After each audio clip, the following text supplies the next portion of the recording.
আমার আরেকটি নতুন ভিডিওতে আপনাদের সকলকে ওয়েলকাম। নাইট শিফট শেষ করার পর আজ সারাদিন ঘুমানোর পর বিকালে বেরিয়ে গেছিলাম একটু বাজারের উদ্দেশ্যে।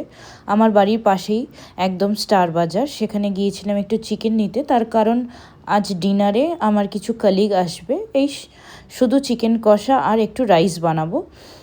এখানে দেখুন, এখানে সব রকম মাছ, চিকেন, মাটন সব কিছুই পাওয়া যায় এবং বেশ ফ্রেশ থাকে। আমি সবসময় এই সব কিছুই স্টার বাজার থেকে নিই। তারপর কিছু আরও টুকিটাকি জিনিস কিনে আমি বাড়ি চলে আসলাম। বাড়ি আসার পথে এত রাস্তায় জ্যাম যে রাস্তাটাও একটু ঠিক করে পার হতে পারছি না। বাড়ি পৌঁছে তারপর চলে গেলাম সোজা রান্নাঘরে রান্নার কাজ শুরু করার জন্য।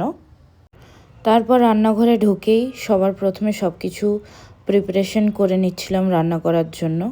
প্রিপারেশন করে এখানে আমি রান্না বসিয়ে দিয়েছি। তার মধ্যেই আমার অফিস কলিগরাও চলে এসেছিল। তাদের উদ্দেশ্যেই আজ চিকেন কারিটা বানানো হচ্ছে। তাদের অনেক দিনের ইচ্ছা আমার হাতের চিকেন কারি খাবে, সবার কাছে অনেক প্রশংসা শুনেছে। তবে আজ সেরকমভাবে কোনো রকম ভিডিও করা হয়নি। সবার সাথে গল্প করতে করতে রান্না করতে করতে অনেকটা সময় চলে গেছে।